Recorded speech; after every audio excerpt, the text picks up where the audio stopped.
அடுத்த பாடம் என்ன பாடம் அப்படின்னா தொழுகையை பற்றிய பாடம். தொழுகையை பற்றியான விளக்க விரிவுரைகளை என்ன செய்ய போகிறாங்க, சொல்ல போகிறாங்க. முதல்ல தொழக்கூடிய ஒவ்வொருவர்களும் தெரிந்து வைத்திருக்க வேண்டிய சில முக்கியமான தகவல்களை என்ன செய்வாங்க, இதில் சொல்லுவாங்க. உதாரணத்துக்கு ஒவ்வொரு தொழுகையினுடைய நேரம் என்ன, ஒவ்வொரு தொழுகையை எப்படியெல்லாம் நம்ம தொழுகிறது, தொழுகையினுடைய ஃபர்லு எத்தனை, தொழுகையினுடைய சுன்னத்து எத்தனை, தொழுகையினுடைய மக்ரூஹ் எத்தனை, எதை செஞ்சால் தொழுகை முறிஞ்சு போகும், எதையெல்லாம் ரசூலுல்லாஹ் தொழுகையில் ஓதுனாங்க, எதையெல்லாம் ரசூலுல்லாஹ் அவங்க தொழுகையில் செய்யணும்னு சொன்னாங்க, எதையெல்லாம் செய்யக்கூடாதுன்னு சொன்னாங்க அப்படிங்கிற பற்றி இந்த தொழுகையை பற்றியான பாடத்தில் பேசுவாங்க. பாருங்கள், அல்லாஹு தஆலா இந்த உம்மத்தின் மீது ஒவ்வொரு நாளிலும் 5 நேர தொழுகையை கடமையாக்கி உள்ளான். இந்த உம்மத்தே முஹம்மதியாவிற்கு அல்லாஹ் எத்தனை நேர தொழுகையை கடமையாக்கியிருக்கிறாங்க? 5 நேர தொழுகையை கடமையாக்கியிருக்கிறான். மூசா நபிக்கு 50 வக்து அல்லாஹ் கடமையாக்கினா. அது மாதிரி வேற ஒரு சில நபிமார்களுக்கு ஏதாவது குறிப்பிட்ட ஒரு தொழுகையை மட்டும், சுலைமான் நபிக்கு அல்லாஹ் தஆலா அசர் தொழுகையை மட்டும் குறிப்பாக்கினா, ஈசா அலைஹிஸ்ஸலாம் அவர்களுக்கு அல்லாஹ் லொஹர் தொழுகையை மட்டும் குறிப்பாக்கினா. இப்படி ஒவ்வொரு நபிமாருக்கும் ஏதாவது ஒரு தொழுகையை மட்டும் அல்லாஹ் தஆலா என்ன செஞ்சிருந்தான், கடமையாக்கியிருந்தான். ஆனால் அந்த சமூகத்துக்கே அது கடமையாக இருக்குமான்னு கேட்டால் சமுதாயத்துக்கு கடமையாக இருக்காது, அந்த நபிமார்களுக்கான கடமையாக அது என்ன செய்யுங்க, இருக்கும். ஆனால் இந்த உம்மத்தே முஹம்மதியாவிற்கு 5 நேர தொழுகைகளை அல்லாஹ் ரப்புல் ஆலமீன் கடமையாக்கியிருக்கிறான். எப்படி கடமையாக்கியிருக்கிறான் பாருங்கள். முதல் தொழுகை லுஹரு, 2வது தொழுகை அசரு, 3வது தொழுகை மக்ரிபு, 4வது தொழுகை இஷா, 5வது தொழுகை சுபு. முதல் தொழுகை என்னது? லுஹரு, 2வது தொழுகை அசரு, 3வது தொழுகை மக்ரிபு, 4வது தொழுகை இஷா, 5வது தொழுகை சுபு. என்ன அசத்து, 5வது தொழுகை சுபுன்னு போட்டிருக்கீங்க, முதல் தொழுகைலாம் சுபு அப்படின்னு நீங்கள் என்ன செய்யலாம், கேட்கலாம். இங்கே ரசூல் ஸல்லல்லாஹு அலைஹி வஸல்லம் அவங்க தொழுத வரிசையின் பிரகாரம் இங்கே வரிசைப்படுத்தியிருக்கிறாங்க. அதாவது ரசூலுல்லாஹ் மேராஜ் பயணத்திற்கு போயிட்டு வந்துட்டு ரசூல் ஸல்லல்லாஹு அலைஹி வஸல்லம் அவங்க தொழுத முதல் தொழுகை லுஹர் தொழுகை தான். என்ன புரியுதுங்களா? மேராஜ் விண்வெளி பயணம் போனாங்களா இல்லையா? விண்வெளி பயணம் போயிட்டு நபி ஸல்லல்லாஹு அலைஹி வஸல்லம் வந்ததற்கு பிறகு முதல்ல சுபு தொழுதாங்களான்னு கேட்டால் இல்லை. முதல்ல எதுதான் ரசூலுல்லாஹ் தொழுதாங்க? லுஹரை தான் தொழுதாங்க. ரசூலுல்லாஹ் தொழுத கடமையாக்கப்பட்ட அந்த வரிசையின் பிரகாரம் இங்கே என்ன செஞ்சிருக்கிறாங்க, வரிசைப்படுத்தியிருக்கிறாங்களே தவிர இப்போ நம்ம தொழுகிற அந்த வரிசையின் பிரகாரம் என்ன செய்யலைங்க, வரிசைப்படுத்தலை. நம்ம புரியுதுங்களா? அதாவது நான் எப்படி பார்த்தோம் சொன்னால், அல்லாஹ் தஆலா இரவிலும் பகலிலும் நீங்கள் வணங்குங்கன்னு, இந்த இரவிலும் பகலிலும் நீங்கள் வணங்குங்கன்னு சொல்லக்கூடிய இந்த ஆயத்துக்கு விளக்கம் எழுதக்கூடிய இமாம்கள் பகலில் தொழக்கூடிய தொழுகை அப்படிங்கிறதுக்கு லுஹரையும் அசரையும் தான் குறிப்பிடுறாங்களே தவிர சுபுவை குறிப்பிடலை. எதோ குறிப்பிடலை, சுபுவை குறிப்பிடலை. ஏன் அப்படின்னா மகரிபு அப்படிங்கிறது இரவினுடைய ஆரம்ப பகுதியில் தொழக்கூடியது, இஷா அப்படிங்கிறது இரவினுடைய ஒரு ஓரப்பகுதியில் தொழக்கூடியது, சுபு அப்படிங்கிறது பகலுடைய ஆரம்பமாகவும் இருக்கிறது, இரவினுடைய முடிவாகவும் இருக்கிறது. அதனால் அதை இரவு தொழுகையிலையும் சேர்க்க முடியும், அதை பகல் தொழுகையிலையும் சேர்க்க முடியும். இருந்தாலும் சூரியன் உதயத்துக்கு முன்னாடியே நம்ம அதை தொழுகிறதுனால இரவு தொழுகையில் தான் அதை சேர்க்க முடியும். நம்ம புரியுதுங்களா? அப்போ பகலில் தொழக்கூடிய தொழுகையில் இருந்து ஆரம்பிக்கும் போது பார்த்தா பகலில் தொழக்கூடிய தொழுகை முதல் தொழுகை லுஹர் தான், அசர் தான், மக்ரிபு, இஷா, அடுத்து சுபு. புரியுதுங்களா? இந்த வரிசையின் பிரகாரமும் என்ன செஞ்சுருக்கிறாங்க, இங்கே வரிசைப்படுத்தி சொல்லியிருக்கிறாங்க. ஆக மொத்தம் 5 வக்து தொழுகையை நாம் கட்டாயமான முறையில் நிறைவேற்றி ஆக வேண்டும். இந்த தொழுகையை பருவமடைந்த ஹைல் நிபாசை விட்டும் சுத்தமான சுயபுத்தி உள்ள முஸ்லீமின் மீது அந்தந்த தொழுகையின் நேரம் வந்த பிறகு தொழுவது கடமையாகும். இந்த 5 நேர தொழுகையை யார் மேலே அல்லாஹ் கடமையாக்கியிருக்கிறான் அப்படின்னு சொன்னால், ஹைல் நிபாசை விட்டும் சுத்தமான சுயபுத்தி உள்ள முஸ்லீமின் மீது அந்தந்த தொழுகையின் நேரம் வந்த பிறகு தொழுவது கடமையாகும். புரியுதுங்களா? அப்போ யாருக்கு கடமை அப்படின்னா சுயபுத்தி உள்ளவங்களுக்கு கடமை. யார் மேலே கடமை இல்லை, பைத்தியமாக இருக்கிறவங்களுக்கு இது கடமை இல்லை. யார் மேலே கடமை இல்லை? பைத்தியமாக இருக்கிறவங்களுக்கு கடமை இல்லை. அது மாதிரி வாலிப பருவத்தை அடையாதவங்கள் மீது இது கடமை இல்லை. உதாரணத்துக்கு சொல்ல போனால் ஒரு 6 வயசில் உள்ள பிள்ளை, ஒரு 7 வயசில் உள்ள பிள்ளை, இவங்களுக்கு இது கட்டாய கடமையானு கேட்டால் கட்டாயமாக அவங்க தொழுதே ஆகணும் இல்லை. ஆனால் ரசூலுல்லாஹ் என்ன சொல்லியிருக்காங்க? 7 வயசில் தொழுகையை கொண்டு ஏவுங்க, தொழுகைக்காண்டி பழக்கி விடுங்க அப்படின்ற ரசூலுல்லாஹ் என்ன சொல்லியிருக்காங்க. அப்போ சுயபுத்தினா என்னங்க? சுயபுத்திக்கான அடையாளம் என்னென்னா, தானாகவே சாப்பிட தெரிந்து, தானாகவே ஆடை அணிய தெரிந்து, தானாகவே தன்னுடைய சுய தேவைகளை நிறைவேற்றுற அளவுக்கு ஒரு ஆளுக்கு ஒரு மெச்சூரிட்டி இருந்ததுன்னா அதுதான் சுயபுத்தி. அதுதான் என்னது? அப்படி சுயபுத்தியில் இருக்கிற ஒவ்வொருத்தவங்கள் மேலும் தொழுகையை அல்லாஹ் ரப்புல் ஆலமீன் கடமையாக்கியிருக்கிறான். அதே நேரத்தில் ஹைல் நிபாஸ் இருக்கக்கூடிய பெண்களுக்கு தொழுகை என்பது கடமை இல்லைங்க. புரியுதுங்களா? அவங்களுக்கு அந்த ஹைதரி பாசனுடைய நேரத்தில் அவங்க தொழணுங்கிற அவசியம் இல்லை. அந்த நேரத்தில் விடுபட்ட தொழுகையை திரும்ப மீட்டி தொழணும் அப்படிங்கிற எந்த கட்டாயமும் இல்லை. ஆனால் ஹைதரி பாசனுடைய நேரங்களில் நோன்பை தவற விட்டால் அந்த நோன்பை அவங்க என்ன செய்யணுங்க? திரும்ப மீட்டி வைத்து கொள்ள வேண்டும். புரியுதுங்களா? அப்போ எப்போதான் கடமை? அந்த தொழுகைக்குரிய நேரம் வந்த பிறகு தொழுவது கடமை. சுபுன்னு சொன்னால் சுபுவினுடைய நேரம் வந்ததுடனே தொழுகிறது தான் என்னது? கடமை. லொஹருன்னு சொன்னால் லொஹருடைய நேரம் வந்ததுக்கு பின்னாடி தொழுகிறது தான் என்னது? கடமை. அப்போ அந்த நேரம் வருவதற்கு முன்னாடியும் தொழக்கூடாது, நேரத்தை தவற விட்டதற்கு பிறகும் தொழக்கூடாது. நேரத்தை தப்பிட்டு என்ன செய்யக்கூடாது? உதாரணத்துக்கு லொஹர் தொழுகை 1 மணிக்கு லொஹர் தொழுகை, புரியுதா? ஒரு ஆள் சாயந்தரம் 5 மணிக்கு லொஹர் தொழுகிறாரு. இப்போ ஒரு நேரத்தை என்ன செஞ்சிட்டாரு? தவற விட்டுட்டாரு. அப்படி நேரத்தை தவற விட்டு தொழுதா அதுக்கு பேர் கலா அப்படின்னு சொல்லுவாங்க. அதுக்கு பேர் என்ன சொல்லுவாங்க? கலா அப்படின்பாங்க. நேரத்தோடு சரியான நேரத்தில் தொழுதா அதுக்கு பேர் அதா அப்படின்பாங்க. எந்த ஒரு அமலையும் அதாவாகத்தான் நிறைவேற்றணுமே தவிர கலாவாக நிறைவேற்றக்கூடாதுன்னு சொன்னால் அப்படி கலாவே தொழக்கூடாதுன்னு இல்லை. அப்படி தொழுகிறத மார்க்க வன்மையாக என்ன செய்யுது? கண்டிக்குது. மார்க்க என்ன செய்யுது? வன்மையாக கண்டிக்குது. ஏன்னா அல்லாஹ் குர்ஆன்ல சொல்லும்போது இன்ன ஸலாத்த கானத் அலல் முஃமினீன கிதாபம் மௌகூதா, தொழுகையை முஃமின்களுக்கு முஸ்லீம்களுக்கு அந்த உரிய நேரத்தில் தொழுகிறதான் நான் கடமையாக்குனேன் அப்படின்னு அல்லாஹ் தஆலா குர்ஆனில் சொல்லி காமிக்கிறான். அப்போ அந்த நேரம் வந்ததற்கு பின்னாடி என்ன செய்யணுங்க? அதை தொழுகணும். நேரத்தை என்ன செய்யக்கூடாது? தவற விடக்கூடாது. முடிஞ்ச அளவிற்கு நமக்கு என்ன வேலைகள் இருந்தாலும், எவ்வளோ பெரிய சங்கடங்களில் இருந்தாலும், எவ்வளோ பெரிய ஃபங்க்ஷன் வீட்டில் இருந்தாலும், எவ்வளோ பெரிய நோயில் வசப்பட்டு இருந்தாலும், எவ்வளோ பெரிய பயணங்களில் நம்ம இருந்தாலும், முடிஞ்ச அளவுக்கு தொழுகையினுடைய நேரத்தை தவற விடாமல் நாம் என்ன செய்யறதுங்க? தொழுது விட வேண்டும். நேரத்தை என்ன செஞ்சிடக்கூடாது? தவற விட்டுறக்கூடாது. அடுத்து பாருங்க, ஒவ்வொரு தொழுகைக்கும் குறிப்பிட்ட நேரம் இருக்கிறது. ஒவ்வொரு தொழுகைக்கும் ஒரு ஆரம்ப நேரம்னு ஒன்று இருக்கிறது, முடிவு நேரம்னு ஒன்று இருக்கு. ஒவ்வொரு தொழுகைக்கும் என்ன இருக்கு? ஒரு ஆரம்ப நேரம் இருக்கு, ஒரு முடிவு நேரம் இருக்கு. ஆரம்ப நேரம்னா என்ன, முடிவு நேரம்னா என்ன அப்படின்னா, ஒரு அமலை செய்வதற்கான சரியான நேரம் ஒன்றும், அந்த அமலை செய்ய முடியாத ஒரு நேரம் அப்படின்னு சொல்லி ஒன்று இருக்குது. புரியுதுங்களா? உதாரணத்துக்கு எப்படி நான் உங்களுக்கு சொல்கிறது அப்படின்னா பாருங்கள். உதாரணத்துக்கு வீட்டில் அடுப்பை பற்ற வச்சு என்ன சோறு பொங்குறதுக்காக வேண்டி பாத்திரத்தை மேலே ஏற்றியாச்சு. இப்போ புரியுதா? இப்போது பாத்திரத்தை மேலே ஏற்றி தண்ணியை ஊற்றியாச்சு. இப்போ அரிசி போடுற நேரம்ங்கிறது எது? சொல்லுங்கள். தண்ணி கொதித்த உடனே போடுறது தான். தண்ணி கொதிக்கிற அந்த நேரம் தான் எதுக்குள்ள நேரம்? அரிசி போடுறதுக்கான நேரம். அப்படி தானே? தண்ணி கொதிக்கிறதுக்கு முன்னாடி அரிசி யாராவது போடுவாங்களா? அது சோறு பொங்க தெரியாதவங்க போடுவாங்க.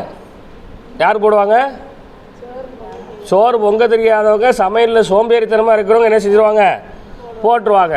அப்போ அந்த அரிசி போடுறதுக்கான நேரம்னு ஒன்று இருக்கா இல்லையா? என்ன நேரங்க? தண்ணி கொதித்த பிறகு தான் என்ன செய்யணும்? போடணும். அதே நேரத்தில் தண்ணி ஒரு பானை தண்ணியை வச்சுட்டு தண்ணி காப்பான தண்ணி ஆகிற வரைக்கும் கொதிக்க விட்டுட்டு யாராவது அரிசி போடுவாங்களா? மாட்டாங்க. அப்போ அது நேரம் தவறி போயிடுச்சு. நேரம் என்ன செஞ்சிருச்சு? தவறி போயிடுச்சு. அப்போ அந்த உரிய நேரத்தில் போடுறதுன்னு ஒன்று இருக்குது பார்த்தீங்களா, முன்னாடியும் போட்டுறக்கூடாது, ரொம்ப பின்னாடியும் என்ன செஞ்சிடக்கூடாது, போட்டுறக்கூடாது. முன்னாடியே போட்டால் வேவறதுக்கு ரொம்ப நேரம் ஆகும், பின்னாடி போட்டோம்னா வேகவே செய்யாது. அப்படியானே? ஒரு பானை தண்ணியில் 1 கிலோ அரிசியை போடுறதுக்கு பதிலாக காப்பான தண்ணியில் 1 கிலோ அரிசியை போட்டால் என்ன செய்யும், தீ பிடிச்சி எரிஞ்சிடும், அடி பிடிச்சி போயிடும் இல்லையா? அப்போது ஒவ்வொன்றுக்கும் ஒவ்வொரு செயலையும் நம்ம செய்கிறதுக்கு சரியான ஒரு நேரம் அப்படின்னு என்ன செய்யுது, ஒன்று இருக்குது. அந்த நேரத்தில் அதை செஞ்சால் தான் அது கரெக்டாக இருக்கும். அந்த நேரத்தில் அதை செஞ்சால் தான் அது என்ன செய்யும், கரெக்டாக இருக்கும். அந்த நேரத்தை மாற்றி செய்யும் போது அது எல்லாமே ஏற்கு மாற ஆயிரும். இப்போ உதாரணத்துக்கு சமையலே நீங்கள் எடுத்துக்கங்க, கீரை செய்கிறாங்கல்ல, கீரை செய்யும் போது உப்பு எப்போ போடணும், அரைக்கீரை போடுவாங்களா? கீரையில் வெந்ததுக்கு அப்புறம் தான் போடணும். இன்னும் சொல்ல போனால் இறக்கும் போது போட்டு எடுத்தால் உப்பு என்ன செய்யாது, ரொம்ப கரிக்காது, உப்பு ரொம்ப தெரியாது. நம்ம புரியுதா உங்களுக்கு? ஆனால் மற்ற அப்போ அது அந்த கீரையில் வந்து உப்பு போடுறதுக்கான நேரம் என்ன, வெந்ததுக்கு பின்னாடி தான் போடணும். ஆனால் அதே நேரத்தில் ஒரு வெங்காயத்தை வதக்கணும், அப்போ உப்பு எப்போ போடணும், வதக்கிக்கிட்டு இருக்கும் போதே போட்டுடணும். அப்போ தான் வெங்காயம் சீக்கிரம் என்ன செய்யும், வதங்கும். இப்போ ஒவ்வொன்றுக்கும் ஒரு நேரம் இருக்குது. அந்த நேரத்தில் நம்ம மாற்றி மாற்றி செஞ்சோம்னு சொன்னால் எல்லாமே என்ன செஞ்சிடும், ஏற்கு மாறிடும். அப்படியானே? அப்போது தொழுகையும் அந்த மாதிரி தான், அதுக்குரிய நேரத்தில் என்ன செய்யறதுங்க, நிறைவேற்றுறது. நேரம் முன்னாடியும் தொழுதுடக்கூடாது, நேரத்தை பின்னாடியும் தொழுதுடக்கூடாது. சரியான நேரம் எதுவோ அந்த நேரத்தில் தான் என்ன செய்யணுங்க, அதை நாம் நிறைவேற்றணும். பாருங்க,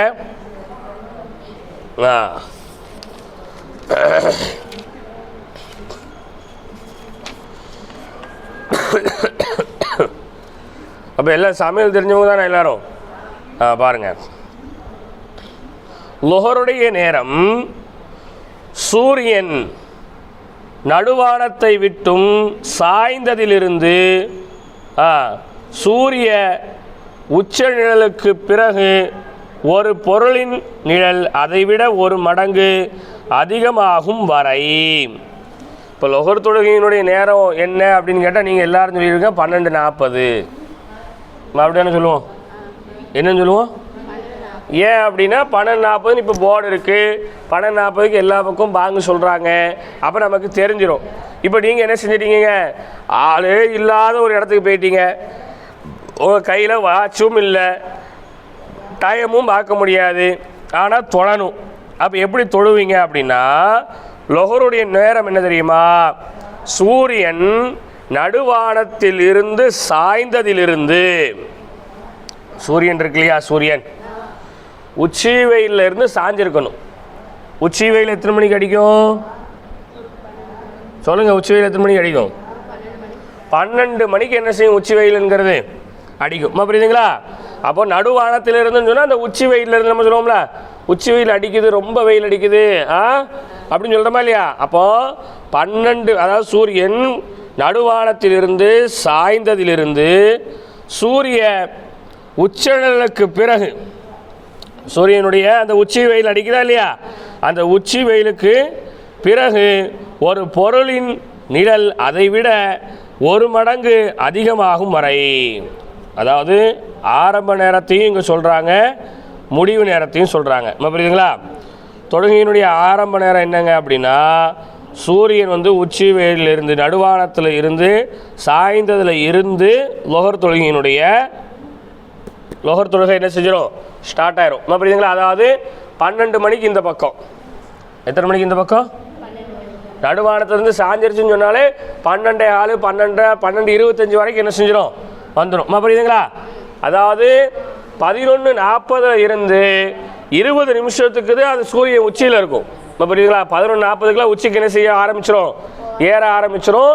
12 மணி 12:10 உச்சியிலிருந்து இறங்கும். உச்சியிலிருந்து இறங்குறது 20 நிமிஷம். அப்போ 12:30 மணி ஆயிரும். அப்போ எத்தனை மணி ஆயிரும், 12:30 மணி ஆயிரும். அப்போது அந்த 12:30 மணிங்கிறது வந்து தொழுகையினுடைய ஆரம்ப நேரம்.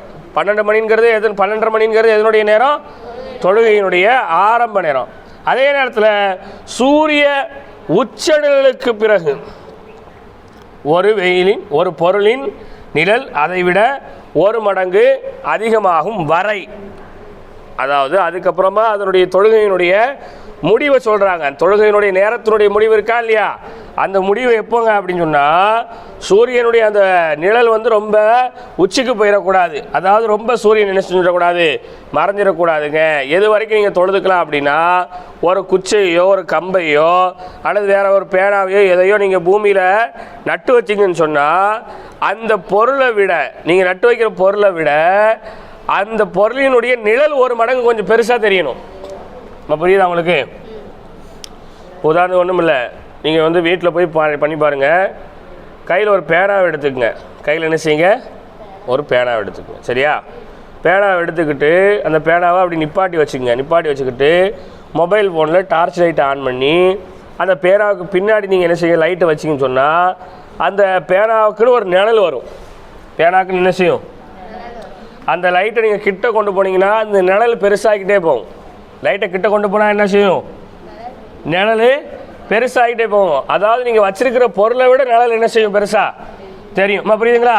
அதே லைட்டை நீங்கள் பின்னாடியே எடுத்துக்கிட்டு வந்தீங்கன்னு சொன்னால் நிழல் என்ன செஞ்சுக்கிட்டே ஆகும், சின்னதாகிட்டே போகும். புரியுதுங்களா? அப்போது லொஹர் தொழுகையினுடைய இறுதி நேரம்ங்கிறது என்ன அப்படின்னு சொன்னால் ஒரு பொருளை பூமியில் நட்டு வச்சோம்னு சொன்னால் அந்த பொருளினுடைய நிழல் அந்த பொருளினுடைய அளவை விட ஒரு மடங்கு அதிகமாக இருப்பது, அதுதான் லொஹர் தொழுகையினுடைய இறுதி நேரம். அதான் லொஹர் தொழுகையினுடைய என்ன நேரங்க, இறுதி நேரம். நம்ம வந்து இப்போ டைமிங் கணக்கில் நம்ம சொல்கிறதா இருந்தால் ஒரு 12:35 அப்படிங்கிறது லொஹரினுடைய ஆரம்ப நேரம். லொஹரினுடைய ஆரம்ப நேரம். லொஹரினுடைய முடிவு நேரம் அப்படிங்கிறது ஒரு 3:45 லொஹரினுடைய முடிவு நேரம். 3:45ங்கிறது என்ன நேரம், லொஹரினுடைய முடிவு நேரம். அப்போ லொஹர் எத்தனை மணிக்கு தொழணும், இவர் எத்தனை மணி வரைக்கும் தொழுதா இவருக்கு அதாவாக இருக்கும், உரிய நேரத்தில் தொழுதாக இருக்கும் அப்படின்னா 12:35 இருந்து 3:45 வரைக்கும் ஒரு மனுஷன் அந்த டயத்துக்குள்ளே லொஹரை தொழுதுட்டான் அப்படின்னு சொன்னால் அந்த தொழுகை அதா, உரிய நேரத்தில் தொழுகை. புரியுதுங்களா? புரியுதா உங்களுக்கு? ஒரு ஆள் ஜமாத்தா 12:30 மணிக்கு தொழுகிறாரு, அதா தான். அல்லது 1 மணிக்கு என்ன செய்கிறாரு, வேறு ஒரு பள்ளியில் ஜமாத்து நடக்குன்னு போய் தொழுகிறாரு, அதா தான். 1:30 மணிக்கு தொழுகிறாரு, அதா. 2 மணிக்கு தொழுதா அதா, 3 மணிக்கு தொழுதாலும் அதா தான். புரியுதுங்களா? அப்படி கொஞ்சம் சூரியன் அப்படி நிழலை கொஞ்சம் நல்ல நிழல் வெளியே ஆரம்பிக்குது, 3:30 மணி ஆரம்பிக்குது அப்படின்னா அப்போ தொழக்கூடாது. அப்போ என்ன செய்யக்கூடாது, தொழக்கூடாது. அப்போ தொழுதா அது கலாவாயிரும். அப்போ தொழுதா அது என்னவாயிரும், கலாவாயிரும். நேரத்தை தவற விட்டு தொழுததாக அது என்ன செய்துவிடும், மாறிவிடும். புரியுதுங்களா? அடுத்து அசருடைய நேரம். ஒரு பொருளின் நிழல் அதைவிட ஒரு மடங்கு அதிகமானதிலிருந்து சூரியன் முழுமையாக மறையும் வரை. நீங்கள் அப்படியே கொஞ்சம் நல்லா கவனிச்சு பாருங்க. லொஹர் தொழுகையினுடைய முடிவு நேரம்தான் அசர் தொழுகையினுடைய ஆரம்ப நேரம். இப்போ தெரியுதா உங்களுக்கு? லொஹர் தொழுகையில் என்ன சொல்லியிருக்காங்க அப்படின்னா பாருங்க, ஒரு பொருளின் நிழல் அதைவிட ஒரு மடங்கு அதிகமாகும் வரை. ஒரு பொருளினுடைய நிழல் இருக்கா இல்லையா, அந்த பொருளினுடைய நிழல் அந்த பொருளை விட ஒரு மடங்கு அதிகமாகிறது லொஹரினுடைய இறுதி நேரம். அந்த லொஹரினுடைய இறுதி நேரம் தான் அசரினுடைய ஆரம்ப நேரம். புரியுதா? கீழே அதான் திரும்ப சொல்கிறாங்க பாருங்க. அசருடைய நேரம் என்னங்க, ஒரு பொருளின் நிழல் அதைவிட ஒரு மடங்கு அதிகமானதில் இருந்துன்னா அதான் ஸ்டார்டிங் டைம். அதான் என்ன டைமுங்க, ஸ்டார்டிங் டைமு. அப்போ எண்டிங் டைம் என்ன அப்படின்னா சூரியன் முழுமையாக மறையும் வரை. சூரியன் முழுமையாக மறையும் வரை. அப்போ முழுமையாக மறையும் வரைனா அதுதான் எண்டிங் டைம். சூரியன் முழுமையாக மறைஞ்சிருச்சுன்னா தொழுகை அசர் தொழுகையினுடைய டைம் என்ன செஞ்சு போச்சு, க்ளோஸ்டாக ஆயிடுச்சுங்க. அப்போது என்ன செய்யணும் அப்படின்னா அந்த நிழல் வந்து ஒரு மடங்கு அதிகமாக இருக்கும் போதே நம்ம என்ன செய்யறது, அசரை தொழுதுக்கிறது. இப்போ உதாரணத்துக்கு டைமிங் கணக்கு நம்ம பார்த்தோம் சொன்னால் 3:45 3:50 இருந்து அசருடைய வக்து ஆரம்பிக்குது. அசருடைய வக்து ஆரம்பிக்குது. எத்தனை மணிக்கு சூரியன் முழுமையாக மறையும், ஒரு 6:10 6:20 என்ன செஞ்சிருச்சு. புரியுதா உங்களுக்கு? இப்போ 6:10 6:20 சூரியன் மறைஞ்சிருச்சு. ஆனால் மகரீப் எத்தனை மணிக்கு தான் இருக்குது, 6:45 தான் இருக்குது. மகரீப் எத்தனை மணிக்கு இருக்குது, உதாரணம் சொல்கிறேன். இப்போ இந்த இடப்பட்ட நேரங்களில் ஒரு ஆள் அசர தொழுதா அது கலாவா அதாவா, அது கலாவா அதாவா? திருப்பி கேட்கணும். அதாவது சூரியன் முழுமையாக மறைகிற வரைக்கும் தான் அசருடைய நேரம் இருக்குது. புரியுதுங்களா? இப்போ சூரியன் வந்து எத்தனை மணிக்கு மறையுது அப்படின்னா 6:20க்கு மறைஞ்சிருது. எத்தனை மணிக்கு மறைஞ்சிருது? 6:20க்கு மறைஞ்சிருது. சூரியன் 6:20க்கு மறைஞ்சாலும் மகரீபு தொழுகை 6:45க்கு தான் இருக்குது. மகரீப் தொழுகை எத்தனை மணிக்கு தான் இருக்குது? 6:45க்கு. அப்போது 6:20லேருந்து 6:45 வரைக்கும் எத்தனை நிமிஷம் பாக்கி இருக்குது? ரெண்டுக்கு மத்தியில் 25 நிமிஷம் இருக்குது. எத்தனை நிமிஷம் இருக்குது? சொல்கிற புரியுதா? இப்போ ஒரு ஆள் 6:25க்கு அசரை தொழுகிறாரு. எத்தனை மணிக்கு தொழுகிறாரு? இப்போ இவர் தொழுத இந்த அசரு அதாவா கலாவா? அதான் சொன்னது யாரு? கலான்னு சொன்னது யாரு? அதான் சொன்னது நுபீனா. எப்படி அதாவாகும்? சூரியன் மறைஞ்சிருச்சுனாலே அசர் தொழுகை நேரம் முடிஞ்சு போச்சா இல்லையா? முடிஞ்சு போனதுக்கு முன்னாடி தொழுதா அதுக்கு பேர் அதாவா? இல்லை, என்னவாயிரும்? அது கலாவாயிரும். அப்போது வீட்டில் பெண்கள் பெரும்பாலும் என்ன செய்கிறதுங்க, வீட்டு வேலையை முடிச்சுட்டு பிள்ளைங்க வந்து ஸ்கூல்லேருந்து அவங்க வந்துட்டாங்கன்னா அந்த வேலையை முடிச்சுட்டு அதை செஞ்சுட்டு இதை செஞ்சுட்டு அசரையும் மகரீபையும் சேர்த்து தொழணும்னு நினைக்கிறாங்க. எதையும் சேர்த்து தொழணும்னு நினைக்கிறாங்க? அசரையும் மகரீபையும். அதாவது அசர் தொழுதுட்டு அப்படி கொஞ்ச நேரம் உட்காந்துட்டு அப்போ அப்படி மகரீப் தொழுகையை தொழுதுட்டு அப்படி தூரம் எஞ்சிடலாம் அப்படின்னு நினைக்காங்க. அப்படி நினச்சி ஒரு ஆள் தொழுதா அந்த தொழுகை கலாவான தொழுகை. அந்த தொழுகை என்ன தொழுகைங்க? அப்படி தொழக்கூடாது. அப்போது தொழுகையை ஆரம்ப நேரத்தில் தொழணும். ரசூலுல்லாஹ்ட்ட கேட்கப்பட்டுச்சு, அல்லாஹ்வின் தூதரே தொழுகையை எந்த நேரத்தில் தொழுகிறது? ரசூல் ஸல்லல்லாஹு அலைஹி வஸல்லம் சொன்னாங்க, லி அவ்வலி வக்திஹா, அதனுடைய ஆரம்ப நேரத்தில் தொழணும்ப்பா. தொழுகையினுடைய இறுதி நேரத்தில் தொழுகிறத விட எந்த நேரத்தில் தொழுகணும்? நாங்கள் ரசூலுல்லாஹ் ஆரம்ப நேரத்தில் இங்கே தொழுகிறது தான் உங்களுக்கு சிறந்ததுன்னு சொல்லி அல்லாஹ்வின் தூதர் அவர்கள் சொன்னாங்க. அடுத்து பாருங்க, மகரீபினுடைய நேரம். மகரீபினுடைய நேரம் என்னங்க அப்படின்னா, சூரியன் பூரணமாக மறைந்ததிலிருந்து செம்மேகம் மறையும் வரை மகரீபினுடைய நேரம்தான் இருக்கிறதுலையே ரொம்ப குறுகிய நேரம். மகரீபினுடைய நேரம் தான் என்னங்க, ரொம்ப குறுகிய நேரம். மகரீப் தான் டக்குன்னு தொழுகை அந்த வக்து என்ன செஞ்சிடும், முடிஞ்சிடும். எப்படி முடியும் அப்படின்னா, மகரீபினுடைய ஆரம்ப நேரம்னா சூரியன் மறைவானதோட மகரீபினுடைய நேரம் ஸ்டார்ட் ஆயிரும். புரியுதா? சூரியன் என்ன செஞ்சிடும், மறைஞ்சிரும். மறைஞ்சதற்கு பிறகு மகரீபினுடைய நேரம் ஸ்டார்ட் ஆயிரும். எப்போ முடியும் அப்படின்னா, அந்த மேகம் சென்மேகமாக இருக்கா இல்லையா, அந்த சென்மேகம் மறைஞ்சிருச்சு அப்படின்னா மொத்தத்தில் வக்தே முடிஞ்சிடும். சென்மேகம் மறைஞ்சிருச்சுன்னா மொத்தத்திலே வக்தே என்ன செஞ்சிடும், முடிஞ்சிடும். சென்மேகம் எப்போ மறையும்? மேகம் வந்து வெள்ளை நிற மேகம், அதே நேரத்தில் நீல நிற மேகம், சென்மேகம், இருள் மேகம், கருப்பு மேகம், 4 மேகம் இருக்குது. புரியுதுங்களா? எப்போ மேகம் வெள்ளையாக இருக்கும்? சூரியன் உதயமாகி கொஞ்ச நேரம் கழித்து மழைக்கான எந்த அறிகுறியும் இல்லைன்னு சொன்னால் மேகம் வெண்ணிறை மேகமாக, வெள்ளை நிற மேகமாக இருக்கும். புரியுதுங்களா? மழைக்கான ஒரு ஏற்பாடு இருக்கிறது அப்படின்னா நீல நிற மேகமாக மாறிடும். எந்த நிற மேகமாக முதல்ல மாறும்? நீல நிற மேகமாக மாறி அதற்கு பிறகு இருள் சூழ்ந்த கருள் மேகமாக மாறும். புரியுதுங்களா? அடுத்து சூரியன் மறையக்கூடிய நேரத்தில் சென்மேகமாக இருக்கும். சென்மேகம் சொன்னால் செம்மண் கலர் இருக்கா இல்லையா, ஒரு லேசாக ஒரு சிவப்பும் ஒரு ரோஸும் கலந்த மாதிரியான ஒரு கலர் தான் என்னதுங்க, சென்மேகம். புரியுதுங்களா? சூரியன் மறையும் போது மேகம் எப்படி இருக்கும்? சென்மேகமாக இருக்கும். புரியுதா? அப்போது சூரியன் மறைஞ்ச கொஞ்ச நேரத்தில் அந்த சென்மேகமும் மறைஞ்சி இருளுக்கான கருப்பு மேகமாக மாறிடும். இருளுக்கான கருப்பு மேகமாக மாறிடும். அப்போ சூரியன் மறைஞ்சதுலேருந்து சென்மேகம் எவ்வளோ நேரத்தில் மறையும் அப்படின்னு சொன்னால், சூரியன் மறைஞ்சதுலேருந்து ஒரு 15 இருந்து 18 நிமிடத்துக்குள்ளே சென்மேகம் மறைஞ்சிடும். எத்தனை நிமிஷத்துக்குள்ளே மறைஞ்சிடும்? சூரியன் மறையுதா இல்லையா, சூரியன் மறைஞ்சதுலேருந்து ஒரு 1/4 மணி நேரம் அல்லது ஒரு 20 நிமிஷத்தில் எது மறைஞ்சு போயிடும்? சென்மேகம் மறைஞ்சி இருளுக்கான கருள் மேகம் என்ன செஞ்சிடும், வந்துடும். அப்போது மகரீபினுடைய நேரம் ரொம்ப குறுகிய நேரம். புரியுதா உங்களுக்கு? துஹரில் கூட பாருங்கள் 12:40 3 வரைக்கும் டைம் இருக்குது. புரியுதா? அசருக்கு கூட பாருங்கள், சூரியன் வந்து மறைஞ்சதுலேருந்து அந்த சூரியனுடைய அது சூரியன் முழுமையாக மறையிற வரைக்கும் டைம் இருக்குது. மகரீபை பொறுத்த மட்டும் அப்படி இல்லை, சூரியன் மறைஞ்சி அந்த சென்மேகம் மறைஞ்சதோட டைம் முடிஞ்சிடும். இப்போ புரியுதுங்களா? இன்னும் சில கிதாபுகள் என்ன சொல்லுவாங்க அப்படின்னா, மகரீபு ஒரு ஆள் ஃபர்லை நிறைவேற்றிட்டு சுன்னத்தை தொழுதுட்டு திரும்ப ஒரு ஃபர்லை தொழுகிறதுக்கு எவ்வளோ நேரம் தேவைப்படுமோ அந்த நேரம் வரைக்கும் தான் மகரீப் டைம் இருக்குது. அந்த நேரம் வரைக்கும் தான் எந்த டைம் இருக்குது? இப்போ ஒரு ஃபர்லை நிறைவேற்றுறதுக்கு எவ்வளோ நேரம் ஆகுது? மகரீப் தொலை வைக்கிறோமா இல்லையா? மகரீப் தொழுகை எவ்வளோ நேரம் நடக்குது? ஒரு 10 நிமிஷம் நடக்குது. எத்தனை நிமிஷம் நடக்குது? 10 நிமிஷம். அடுத்த ஒரு சுன்னத்தை தொழுதுட்டு உட்காந்துருக்காருனா அடுத்த ஒரு 10 நிமிஷத்தில் வக்து முடிஞ்சிடும்.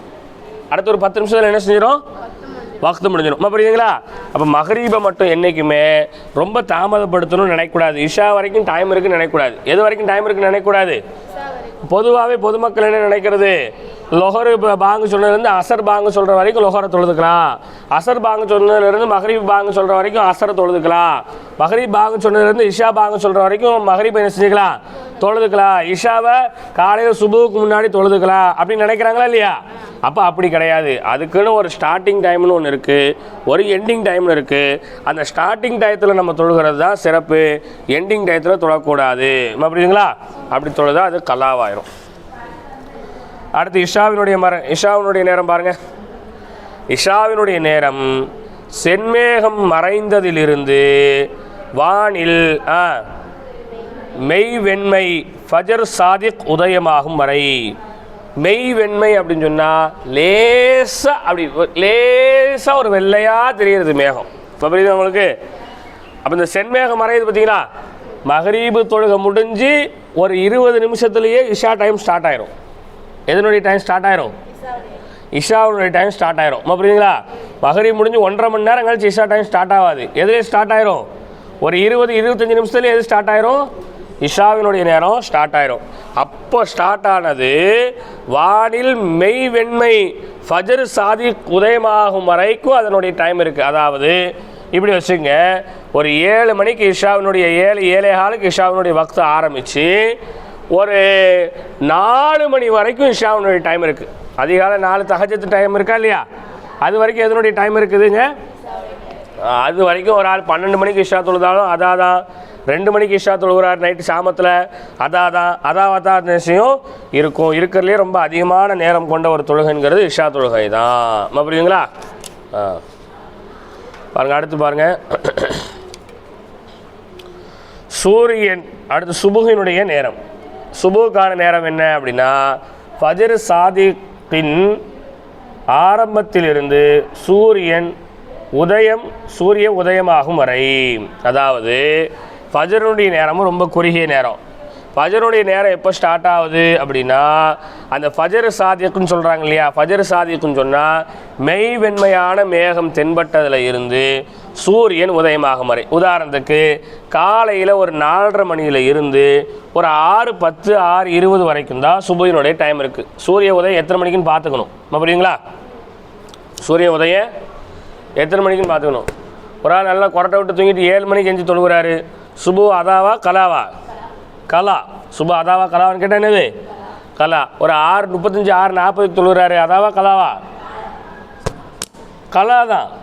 என்னது அது? கலா தான். புரியுதுங்களா? ஏன்னா சூரியன் வந்து ஒவ்வொரு நேரமும் ஒவ்வொரு டயத்தில் என்ன செய்துக்க உதிக்குது. குறைஞ்சபட்சம் 6 மணிக்குள்ளே தொழுதுக்கணும். எவ்வளோ டைம் ஆனாலும் எத்தனை மணிக்குள்ளே தொழுதுக்கணும்? 6 மணிக்குள்ளே தொழுதுக்கணும். 6 மணியை கொஞ்சம் தாண்ட ஆரம்பிச்சிருன்னு சொன்னாலே சூரியனுடைய டைம் ஸ்டார்ட் ஆயிரும். புரியுதுங்களா? சில நேரம் சூரியன் உதயம் 6:10 இருக்கும், சில நேரம் 6:05 இருக்கும், சில நேரம் 6:25 இருக்கும், சில நேரம் 6:45 என்ன செய்யும் இருக்கும். குறைஞ்சது நம்ம 6 மணிக்குள்ளே என்ன செய்யறதுங்க? சுபுவை தொழுது கொள்வது. அப்போ இந்த நேரங்களை என்ன செய்யறதுங்க? ஒவ்வொருத்தரும் தெரிந்து வைத்து கொள்ளணும். நேரத்தை என்ன செஞ்சுக்கிறோம்? கண்டிப்பான முறையில் தெரிந்து வைத்து கொள்ளணும். ஒரு காபீர் இஸ்லாத்தை தழுவினால் அவர் அதற்கு முன்னர் தொழுகையை கலா செய்ய வேண்டிய அவசியம் இல்லை. ஆனால் இஸ்லாத்திலிருந்து மதம் மாறிய பிறகு திரும்பியவன் கலா செய்ய வேண்டும். இப்போ ஒரு ஆள், இது ஒரு முக்கியமான சட்டத்தை சொல்கிறாங்க. என்ன முக்கியமான சட்டம்னா, ஒருத்தர் ராமசாமின்னு இருக்காருன்னு வச்சுங்க. ஒருத்தர் யாராக இருக்கார்? ராமசாமின்னு இருக்கார். பிறந்ததுலேருந்தே அவர் ராமசாமியாகவே இருக்கார். ஒரு 35 வயசில் திடீர்னு அவர் இஸ்லாத்தை தழுவிட்டார். 35 வயசில் என்ன செஞ்சிட்டாப்புல? இஸ்லாத்தை தழுவிட்டார். இப்போ ஒரு 35 வயசில் இஸ்லாத்தை தழுவுனதுக்கு பின்னாடி அவர்கிட்ட போய் நம்ம சொல்கிறோம், என்னன்னு சொல்கிறோம், ஏங்க உங்களுக்கு வந்து 14 வயசுலேயே தொழுகை கடமையாயிருச்சு, கட்டாய கடமை அவங்க மேலே ஆகிப்போச்சு, நீங்கள் ஒரு 15 வருஷமாக தொழாமல் இருந்துட்டீங்க, அதனால் நீங்கள் இந்த 15 வருஷ தொழுகையை கலா செஞ்சு தொழுதுகிட்டே வரணும் அப்படின்னு போய் நம்ம சொன்னால் அது ஏற்றுக்கொள்ள முடியுமா? முடியாது. நம்ம புரியுதுங்களா? பூர்வீகமாகவே மாற்று மதத்தில் இருந்து இஸ்லாத்தினுடைய மதத்துக்குள்ளே வரும்போது ஒருவர் அவர் மாற்று மதத்தில் இருக்கும்போது விடுபட்ட தொழுகையை மீட்டி தொழணுங்கிற எந்த அவசியமும் இல்லை. ஆனால் ஒருத்தன் இஸ்லாத்தில் இருந்துக்கிட்டே வேறு மதத்துக்கு போயிட்டு திரும்ப நம்ம மதத்துக்கு வரான். புரியுதுங்களா? அப்துல்லான்னு இருந்தவன் திடீர்னு ஜோசப்பாக மாறிட்டான். அப்துல்லான்னு இருந்தவன் யாராக மாறிட்டான்? ஜோசப்பாக மாறிட்டான். இப்போ ஜோசப்பாக மாறி ஒரு 10 நாள் அவன் ஜோசப்பாகவே இருந்தான். திரும்பவும் அப்துல்லாவே மாறணும் அப்படின்னு நினைக்கிறான். திரும்ப யாராவே மாறணும்னு நினைக்கிறான்? அப்துல்லாவே மாறணும்னு நினச்சா, எப்பா நீ 10 நாள் மாற்று மதத்தில் இருந்த, நீ அதனால் 10 நாள் விடுபட்ட அந்த தொழுகையெல்லாம் நீ கலா செஞ்சு தான்ப்பா ஆகணும். அவன் என்ன செஞ்சு தான் ஆகணும்? கலா செஞ்சு ஆகணும். புரியுதுங்களா? பைத்தியம், மயக்கம் உள்ளவர், போதை உள்ளவர் ஆகியோர் தெளிவடைந்த பிறகு கலா செய்ய வேண்டிய அவசியம் இல்லை. ஆனால் வேணுமென்றே அந்த நிலைக்கு சென்றிருந்தால் கலா செய்வது கட்டாயமாகும். சரிங்க, பாருங்க, ஒரு பைத்தியக்காரங்க இருக்காங்க, நல்லா தான் இருந்தாங்க, லொஹர் தொழுதுட்டு நல்லா தான் இருந்தாங்க, வீட்டுக்கு போகிற வழியில் கீழே விழுந்து டக்குன்னு பைத்தியம் ஆயிட்டாங்க. கீழே விழுந்து மண்டையில் அடிச்சு என்ன ஆயிடுச்சு? பைத்தியம் ஆயிடுச்சு. நம்ம புரியுதுங்களா? இப்போ இவங்களுக்கு பைத்தியம் ஒரு 6 மாதமாக பைத்தியத்திலே இருந்திருக்காங்க. எத்தனை மாதமாக பைத்தியத்திலே இருந்திருக்காங்க? 6 மாதம் பைத்தியமாகவே இருந்திருக்காங்க. 6 மாதம் கழிச்சு உங்களுக்கு பைத்தியம் சரியாயிருச்சு. பைத்தியம் சரியானதோடு நம்ம சொல்கிறோம், ஏங்க நீங்கள் 6 மாதம் கிறுக்கு பயிலாக இருந்தீங்க, பைத்தியக்கார பயிலாக இருந்தீங்க, இப்போ 6 மாதம் கழிச்சு நீங்கள் உங்களுக்கு தெளிஞ்சு போச்சு, 6 மாதம் நீங்கள் விட்ட தொழுகையை பூரா தொழுவுங்க அப்படின்னு சொன்னால் அது ஏற்றுக்கொள்ள முடியுமா? முடியாது. நம்ம புரியுதுங்களா? அவங்க அதை கலாச்சேனுங்கிற எந்த அவசியமும் இல்லைங்க, இல்லை. அதே நேரத்தில் ஒரு ஆளுக்கு ஒருத்தவங்க வலுக்கட்டாயமாக போதையை உண்டாக்கிட்டாங்க. வலுக்கட்டாயமாக போதையை உண்டாக்குனா என்னங்க? வலுக்கட்டாயமாக அவனை பிடிச்சி அவன் வாயில் மதுபானங்களை ஊற்றி அல்லது வேறு ஏதாவது போதை தரக்கூடிய பொருட்களை அவனுடைய உடம்புல செலுத்தி அவனை அறியாத நிலைமையில் அவன் ஒரு 4.5 மணி நேரம் 5 மணி நேரம் போதையிலே கிடக்கிறான். இப்போ இந்த 4.5 மணி நேரம் 5 மணி நேரத்தில் ஏறத்தால ஒரு 3 தொழுகை 4 தொழுகை அவனுக்கு என்ன செஞ்சிருச்சு? விடுபட்டு போச்சு. புரியுதுங்களா? இவனுக்கு போதை தெளிஞ்சிருச்சு. என்ன செஞ்சிருச்சு? போதை தெளிஞ்சிருச்சு. எப்பா நீ வந்து போதையில் இருக்கும்போது சுபு லொஹர் தொழுகை விட்ட, அசர் தொழுகை விட்ட, மகரிபை விட்டுட்ட, இப்போ இஷா தொழுகையினுடைய நேரம் ஆயிடுச்சு, நீ வந்து லொஹரையும் அசரையும் மகரிபையும் நீ கலா செஞ்சு தொழுவுப்பா அப்படின்னா அதை ஏற்றுக்கொள்ள முடியுமா? முடியாது. புரியுதுங்களா? ஆனால் பைத்தியம் ஆகிறதும் போதை ஆகிறதும் இவங்களே வேணுமனே அந்த நிலையை உருவாக்கிக்கிட்டாங்கன்னா அவங்க கலா செய்யணும். அந்த நிலையை அவங்கள என்ன செய்கிறாங்க? வேணுமனே ஏற்படுத்துகிறாங்க. எப்படி? வீட்டுக்குள்ளே ஒரு பிரச்சனை ஆகிப்போச்சு. ஒரு ஆள் லொஹர் தொழுதுட்டு என்ன செய்கிறாரு? வீட்டுக்கு போகிறாரு. வீட்டுக்கு போனதோட வீட்டுக்குள்ளே ஏதோ ஒரு பிரச்சனை, ஐயோ நான் இருக்கிறதுக்கு செத்துடலாம் அப்படின்னு சொல்லிட்டு மண்டையை போட்டு செவத்தில் போட்டு முட்டுன்னு முட்டுறாரு. என்ன செய்கிறாரு? முட்டுன்னு முட்டுறாரு. செருப்பு எடுத்து அவர் தலையில் அடிச்சுக்கிறாரு. புரியுது அவங்களுக்கு? இப்படியே செஞ்சுக்கிட்டே இருக்காரு. கடைசியில் அப்படியே செஞ்சு கிறுக்காயிட்டார். அப்படியே செஞ்சு என்ன ஆகிட்டார்? கிறுக்காயிட்டாரா? இப்போ ஒரு கிறுக்காய் ஒரு வாரமாக கிறுக்காவே இருக்கார். ஒரு வாரமாக என்ன செய்கிறாரு? கிறுக்கு பயிலாக ஆகிட்டான். பொதுவாகவே குடும்பத்தில் சண்டை வந்து ஆம்பளைங்க யாராக மாறிடுவாங்க? கிறுக்கனாக மாறிடுவாங்க. புரியுதா? பெண்களை அவனை கிறுக்கனை ஆக்கி விட்டு அவங்க பசாட்டு வீட்டில் உட்காந்துக்குவாங்க. அப்போ ஒரு வாரமாக கிறுக்கு பயிலாக சுற்றிக்கிட்டே இருக்காருன்னு வச்சுக்கோங்க. நம்ம புரியுதா? ஒரு வாரம் கழிச்சா அவனுக்கு புத்தி வந்திருக்கு, இதுக்காக நம்ம இப்படியெல்லாம் செஞ்சோம், வீணாக போட்டு இப்படி மண்டையை போட்டு அடித்து பைத்தியம் முடிச்ச மாதிரி ஆகிப்போச்சு நமக்கு அப்படின்னு சொல்லிட்டு என்ன செய்கிறாரு? ஒரு வாரம் கழிச்சு ஆள் ஒரு தெளிவுக்கு என்ன செய்கிறாரு? வராருன்னா அவரை கூப்பிட்டு சொல்லணும், எப்பா ஒரு வாரமாக கிறுக்குத்தனமாக நடந்துக்கிட்ட, நீ கிறுக்கு பய மாதிரியே இருந்த, நீ என்ன செஞ்சு ஆகணும்? நீ ஒரு வாரமாக விட்ட தொழுகைய என்ன செஞ்சு ஆகணும்? நீ தொழுது ஆகணும். அந்த நிலையை அவங்களா என்ன செய்கிறது? உருவாக்குறது. நம்ம புரியுது அவங்களுக்கு? அவங்களா உருவாக்கிக்கிட்டாங்கன்னு சொன்னால் அவங்க என்ன செஞ்சு ஆகணுங்க? தொழுது தான் ஆகணும். அதே மாதிரி ஒரு ஆள் வேணும்னே அவனாவே தண்ணி அடிக்கான், அவனாவே வந்து கண்ட ஹராமையும் செய்கிறான் அப்படின்னு சொன்னால் அவனுக்கு அந்த போதை தெரிஞ்சதுக்கு பின்னாடி அவன் அந்த தொழுகையை கலா செய்து தொழுது ஆக வேண்டும். இல்லை அவன் கலா செய்யலைன்னு சொன்னால் அது அவனுடைய பேரில் இருந்துக்கிட்டே இருக்கும். சுபுக தொழுகையை நீங்கள் விட்டீங்கன்னு சொன்னால் உங்கள் சுபுக தொழுகை ரெட் லைட்டில் இருக்கும். என்ன லைட்டில் இருக்கும்? ரெட் லைட்டில் இருக்கும். அதாவது ஆபத்து நிலை. ரெட் லைட்னா என்னது? ஆபத்து நிலை. ரெட் லைட்டில் இருக்கும்போதே நம்ம மௌத்தா போயிட்டோம்னா அல்லாஹ் கண்டுபிடிச்சிருவான். இவனுக்கு எத்தனை ரெட் சிக்னல் இருக்குன்னு பாரு. கமக்கா இவ்வளோ ரெட் சிக்னலா? அப்போ அதெல்லாம் என்னென்ன அர்த்தம்? ரெட் சிக்னலில் இருந்தா பூரா கலாவில் இருக்குது, ஆபத்தில் இருக்குன்னு அர்த்தம். நம்ம புரியுதுங்களா? ஒரு ஆள் சுபுக தொழுகை கரெக்டான நேரத்தில் தொழுதாருன்னா அவருக்கு அந்த சுபுக தொழுகை க்ரீன் சிக்னலில் இருக்கும். என்ன சிக்னலில் இருக்கும்? க்ரீன் சிக்னலில் இருக்கும். க்ரீன் சிக்னலில் இருந்தால் 100க்கு 100 மார்க்கு. க்ரீன் சிக்னலில் இருந்தால் எத்தனை மார்க்கு? சில பேருக்கு ஆரஞ்சு சிக்னலில் இருக்கும். சில பேருக்கு என்ன சிக்னலில் இருக்கும்? Orange signal. ஆரஞ்சு சிக்னலில் இருந்தால் அல்லாஹ் கண்டுபிடிச்சிருவா இது கலா தொழுகை. இது என்ன தொழுகை? பூராமே சுபு 6:20 6:25 எஞ்சி செஞ்சிருக்கா, தொழுதுருக்கா. நம்ம புரியுதுங்களா உங்களுக்கு? விடுபட்ட தொழுகை ரெட் சிக்னலு, கரெக்டான டயத்தில் தொழுகை க்ரீன் சிக்னலு, கலாவா செஞ்சது ஆரஞ்சு கலர் சிக்னலு. அல்லாஹ்க்கு என்ன செஞ்சிடும்? தெரிஞ்சிடும். அப்போ இன்றைக்கி நிறைய பேருக்கு எல்லா தொழுகையும் என்ன சிக்னலில் தான் இருக்குது? முக்கால்வாசி பேருக்கு என்ன தொழுகை? எல்லா தொழுகையும் என்ன சிக்னலில் இருக்குது? ரெட் சிக்னலில் தான் இருக்குது. இன்னும் பாதி பேர் கலாவே செய்யக்கூடாது, கலா செய்கிறது இஸ்லாத்தில் இல்லைன்ட்டு பாதி பேர் என்ன செய்வாங்க? சொல்லுவாங்க. இஸ்லாத்தில் இல்லைன்னா நீ கலா செய்யாமல் தொழணும் அப்படிங்கிறதுக்காக வேண்டி அது சொல்லப்பட்டிருக்கு. இப்போ புரியுதா உங்களுக்கு? கலா செய்யாமல் என்ன செய்யணும்பா? முடிஞ்ச அளவுக்கு உரிய நேரத்தில் தொழுகணும் அப்படிங்கிறதுக்காக வேண்டி தான் அது என்ன செய்யப்பட்டிருக்கு, சொல்லப்பட்டிருக்கு. இப்போ புரியுதுங்களா? சரி பாருங்கள். பைத்தியம் உள்ளவங்க அவங்க இவங்கெல்லாம் என்ன செய்யக்கூடாதுங்க, தொழணும்னு அவசியம் இல்லை.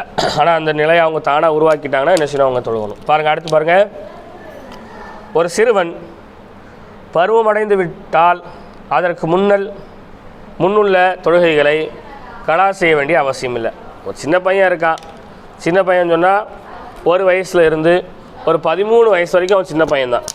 13 வயசு வரைக்கும் அவன் என்னந்தாங்க? அவன் சின்ன பையன்தான். இப்போ அவன் 13 வயசில் அவனுக்கு என்ன ஆகிப்போச்சு? அவன் வாலிப பருவத்தை அடைஞ்சிட்டான். அப்படின்னா வேற நீ 13 வருஷமாக தொழலை, நீ என்ன செய்ய எல்லாத்தையும் 13 வருஷம் நீ கலா செய்ய அப்படின்னு நம்ம என்ன செய்ய முடியாது, சொல்ல முடியாது. ஒரு சின்ன பையன் வாலிப பருவத்தை அடைஞ்சோம்னா அவனுக்கு அதை கலா செய்கிற அவசியம் இல்லை. புரியுங்களா? பிள்ளைகளை 7 வயதில் தொழுகையை கொண்டு ஏவுவதும் 10 வயதில் தொழுகையை விட்டால் அவர்களை அடிப்பது தாய் தந்தையர்கள் மீது கடமையாகும். யார் மேலே கடமை? எந்த வீட்லையா செய்தாங்களா? நம்ம 10 வயசில் போனீங்களா? எல்லாம் 10 வயசுக்கு மேலே உள்ள ஆள் தானே. 10 வயசில் உள்ள பிள்ளை இருக்கீங்களா? இல்லை, எல்லாம் 10 வயசுக்கு மேலே உள்ளவங்க தான். என்றைக்காவது நீங்கள் தொழாமல் இருக்கும்போது உங்கள் வீட்டில் யாராவது உங்களை அடிச்சிருக்காங்களா? ஏன்னா வீட்டில் இருக்கவங்கள தொழ மாட்டுக்காங்க. இன்றைக்கி நிலைமை எப்படி ஆகிப்போச்சு? திட்டுவாங்க. என்ன திட்டுவாங்க?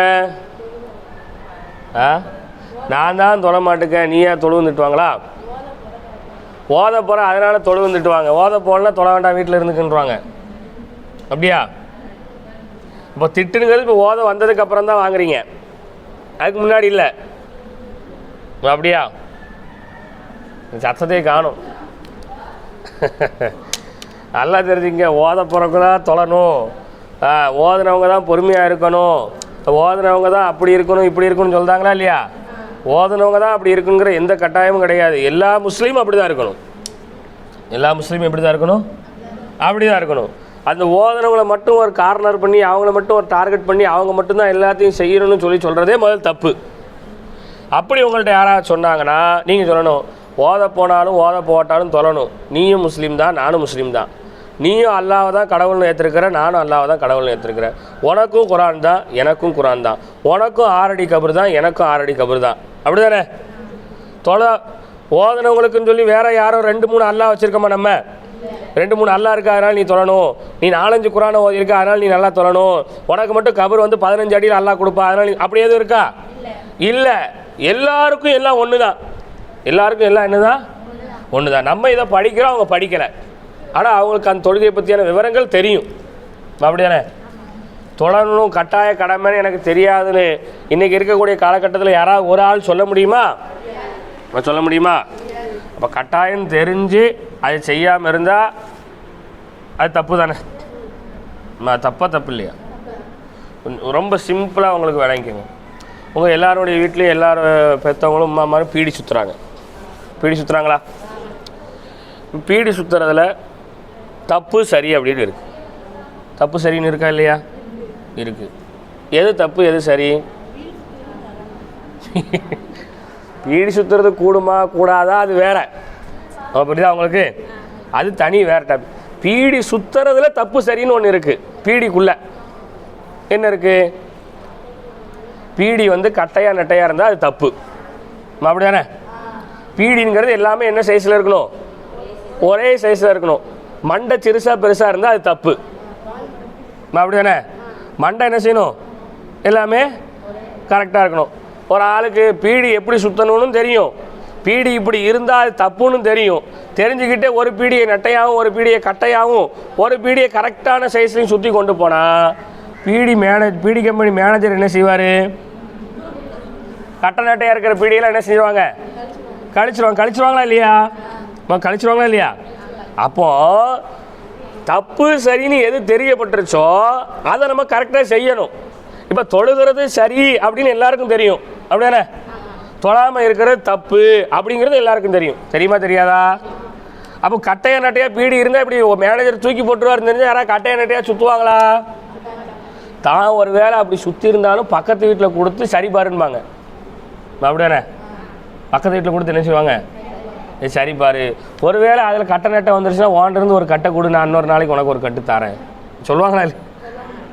அப்போ அதில் கரெக்டாக இருக்கமா இல்லையா? அதில் தப்புன்னு தெரிஞ்சு நம்ம செய்வோமா? அதை செய்ய மாட்டோம். ஆனால் தொழுகையில் மட்டும் என்ன செஞ்சுருவோம்? தப்புன்னு தான், அதெல்லாம் ஒன்றும் பிரச்சனை இல்லை, நல்லா பார்த்துக்குவோம், ஓத போகிற நீ தான் தொழணும் அப்படின்ட்டுருவாங்க. அப்போ அப்படி என்ன இல்லை, எது தப்பு சரி நமக்கு தெரிஞ்சிருச்சோ அதில் நம்ம என்ன செய்யறதுங்க? சரியான முறையில் நடந்து கொள்வது. நம்ம புரியுதுங்களா? சரி பாருங்க. அடுத்து தொழுகையை அதன் ஆரம்ப நேரத்தில் தொழுவதே மிக சிறந்ததாகும். காரணம் இல்லாமலும் அதை ஆரம்ப நேரத்தில் விட்டு பிற்படுத்தி தொழுவது கூடும். எனினும் ஒரு நிபந்தனை, நேரம் முடிவதற்கு முன் தொழுது விட வேண்டுமா என்று உறுதி கொள்ள வேண்டும். அடுத்து தொழுகையை போன்றுதான் ஹஜ் போன்ற விசாலமாக நேரம் கொடுக்கப்பட்ட ஃபர்துகளும். சரி பாருங்கள், இப்போ தொழுகையை வந்து அதனுடைய ஆரம்ப நேரத்தில் தொழுகிறது தான் ரொம்ப சிறப்பு. நான் முன்னாடியே சொன்ன மாதிரி ஒவ்வொன்றுக்கும் ஒரு ஆரம்ப நேரம்னு இருக்குது, ஒரு முடிவு நேரம்னு இருக்குது. புரியுதுங்களா? இப்போ தொஹருடைய நேரம் என்னங்க? ஆரம்ப நேரம் 12:40 தாங்க ஆரம்ப நேரம். இந்த ஆரம்ப நேரத்தில் தொழுகிறது தான் என்னதுங்க ரொம்ப சிறப்பு. 2 மணிக்கு தொழுகிறத விட 12:30 மணிக்கு தொழுகிறது சிறப்பு. புரியுதுங்களா? 2:15 2:45 தொழுகிறத விட 12:30 மணிக்கு தொழுகிறது தான் சிறப்பு. ஒரு ஆள் காரணமே இல்லாமல் கொஞ்சம் லேட்டாக தொழுகணும்னு நினச்சா ஒன்றும் தப்பு இல்லை, தொழுதுக்கிறான். ஆனால் கலாவா ஆகிறதுக்கு முன்னாடி அவர் தொழுதுடணும். இப்போ புரியுதா உங்களுக்கு? என்னவா ஆகிறதுக்கு முன்னாடி தொழுதணும்? அவர் கலாவா ஆகிறதுக்கு முன்னாடி தொழணுங்க. கலாவா ஆயிருங்கிற மாதிரி ஒரு எண்ணம் இருந்தால் அவர் அந்த உரிய நேரத்திலேயே அதை என்ன செஞ்சிடணும்? தொழுது விட வேண்டும். சரி, அடுத்து பாருங்கள். ஒவ்வொரு மனிதரும் பருவமடைந்ததும் தன் மீது கடமையான எல்லா விஷயங்களையும் நிறைவேற்றுவேன் என்று தடுக்கப்பட்ட ஹராமான அனைத்து விஷயங்களை விட்டும் விலகிக் கொள்வேன் என்று உறுதி கொள்வது கடமையாகும். யார் அப்படி உறுதி கொள்கிறா? யாராவது அப்படி உறுதி கொள்கிறாங்களா?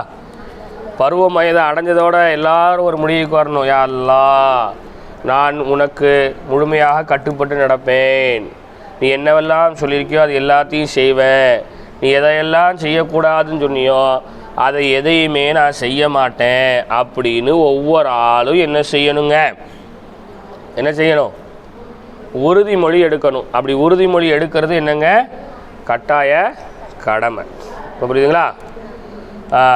பொறுப்பு சாட்டப்பட்டவர்களின் தொழுகை தன் மீது கடமையாகுவதை மறுப்பவன் மதமாறிய காபிராவான். அவன் இஸ்லாத்திற்கு திரும்பவில்லை என்றால் தொழுகையை நிராகரித்ததற்காக அவன் கொல்லப்படுவான்.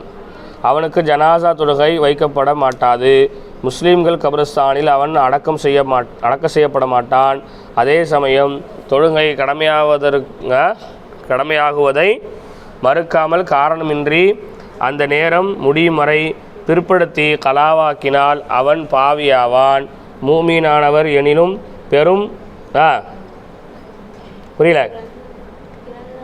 பெரும் கிரந்தங்களில் கூறப்பட்டிருக்கும் நிபந்தனைகளுடன் அவன் கொல்லப்படுவான். அதாவது என்ன சொல்கிறாங்கன்னா, வாலிப பருவத்தை அடைஞ்ச ஒவ்வொருவருக்கும் தொழுகை கடமை அப்படிங்கிறத ஒவ்வொருவரும் ஏற்றுக்கொள்ளணும். ஒவ்வொரு ஆளும் என்ன செய்யணும்? ஏற்றுக்கொள்ளணும்.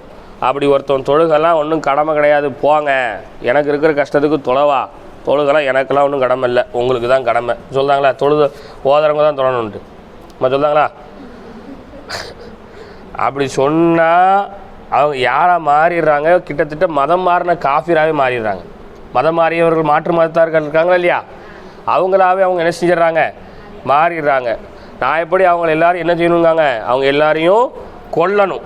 அவங்க எல்லாரும் என்ன செய்யணும்? கொல்லணும். அது மட்டும் இல்லாமல் அவங்களுக்கு ஜனாசா தொழுகை வைக்கக்கூடாது. அவங்களுக்கு என்ன தொழுகை வைக்கக்கூடாது?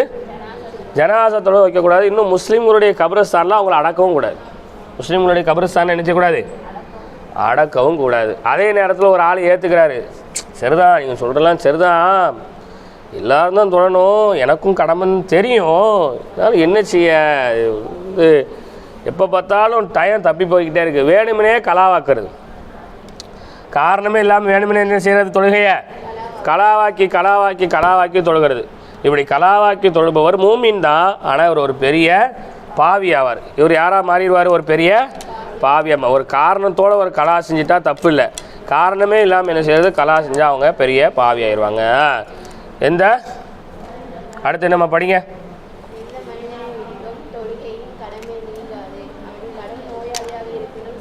அப்போ எந்த மனுஷனுக்கும் தொழுகை நீங்கள் அது ஏப்பா இவருக்கு இது இருக்குது அதனால் அவர் தொழ வேண்டாம், இவருக்கு இப்படி இருக்குது அப்படி இருந்தால் இவர் தொழ வேண்டாம், இவருக்கு குடும்ப கஷ்டம் இருக்குது இவர் தொழ வேண்டாம், இவருக்கு காலில் புண்ணு இருக்குது இவர் தொழ வேண்டாம், இவருக்கு தலைவலி இவர் தொழ வேண்டாம், இவருக்கு 4 குமர் இருக்குது இவர் தொழ வேண்டாம், இவர் சொந்த தொழில் பார்க்காரு இவர் தொழ வேண்டாம் அப்படின்னு தொழுகையினுடைய அந்த கடமை யாரை விட்டும் நீங்காது. அது எல்லாருக்கும் கடமை தான். அது எல்லாருக்கும் எப்படி தான்? கடமை தான். உலகத்தில் கோடீஸ்வரனாக வாழ்கிறவனுக்கும் கடமை தான், உலகத்தில் தெருக்கோடியில் வாழ்கிறவனுக்கும் என்னதான் அது? கடமை தாங்க. அவர் நோயாளியாக இருந்தாலும் சரிதான், நோயாளியாக இருந்தாலும் என்னது தான்? சரிதான். அப்போ நீங்கள் நல்லா விளங்கிக்கணும். ஓயாக்க தலைவலி, கை கால் வலி, குறுக்கு வலி, தூங்கிட்டேன், அது செஞ்சுட்டேன், இது செஞ்சுட்டேன், லேட் ஆகிடுச்சி, சுபு தொழலை அப்படின்னு சொல்லக்கூடாது. நோய் இருந்தாலும் அந்த நோயை தாங்கிக்கிட்டு பல்ல கடிச்சிக்கிட்டு எஞ்சி தொழுதுறணும். சரிங்களா?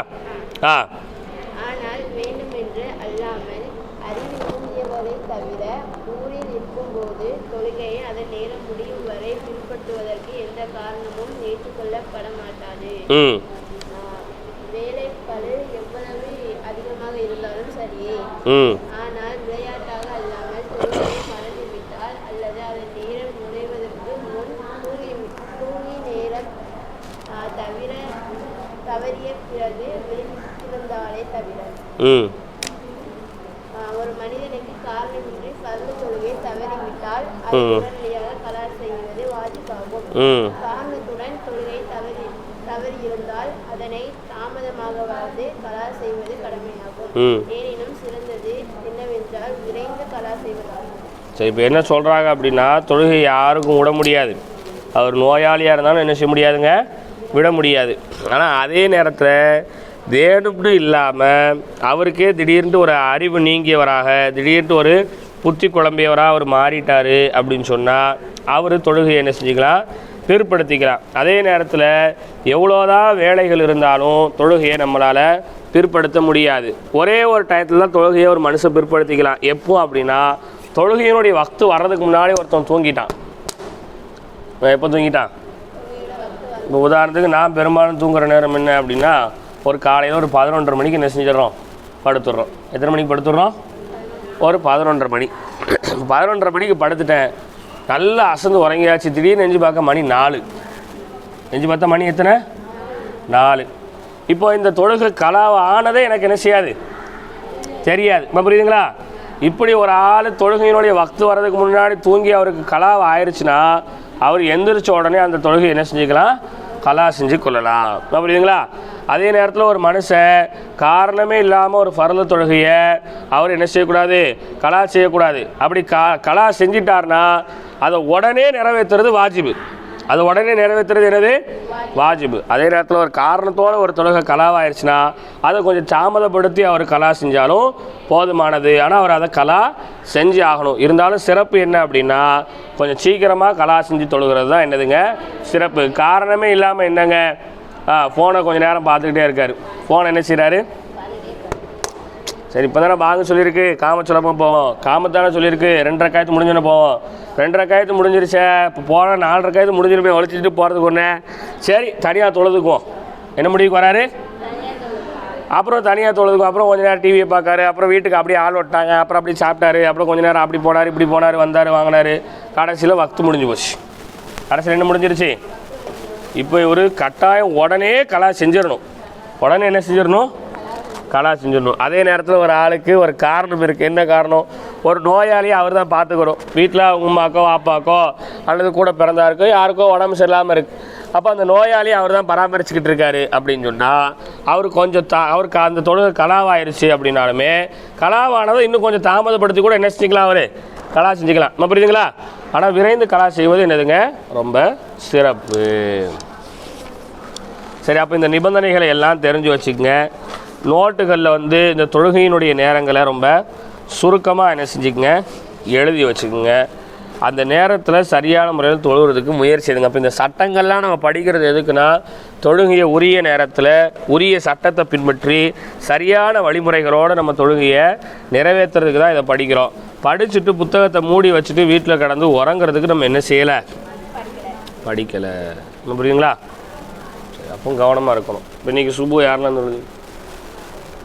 நேற்று இஷா யாரெல்லாம் தொழுதுங்க? காரணம் இல்லாமல் தொழுகை விட்டது யாரெல்லாம் இருக்கீங்க? காரணத்தோடு தொழுகை விட்டவங்க யாரெல்லாம் இருக்கீங்க? இன்னும் தொழவே ஆரம்பிக்காதவங்க யாரெல்லாம் இருக்கீங்க? சுபீனா தொழுதாச்சா? தொழுகை விட்டு காரணம் இருக்கா? இல்லை.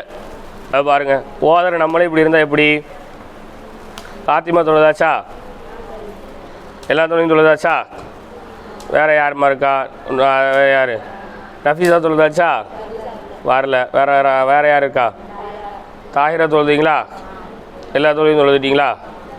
வேறு யார் இருக்கா? பீமா தொழுதிங்களா? தொழுதுட்டீங்க. எல்லா தொழுகையும் தொழுதுட்டீங்க. அப்போ பாருங்க, இப்போ நுபீனா மட்டும் காரணமே இல்லாமல் தொழுகை விட்டுருக்கீங்க. தொழுகை விடக்கூடாது, கவனக்குறைவாக இருக்கக்கூடாது.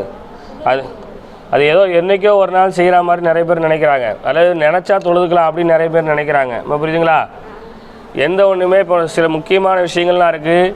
நம்ம நினச்சாலும் நினைக்கலனாலும் அது இயற்கையாக நடந்துக்கிட்டு இருந்தால் தான் இந்த உலகத்தில் நம்ம உயிர் வாழ முடியும். இப்போ புரியுதா உங்களுக்கு? மூச்சு விடுறோம். நம்ம மூச்சு விடுறோமா? மூச்சு விடணும்னு நம்ம நினைக்கிறோமா? நினைக்கிறதில்ல.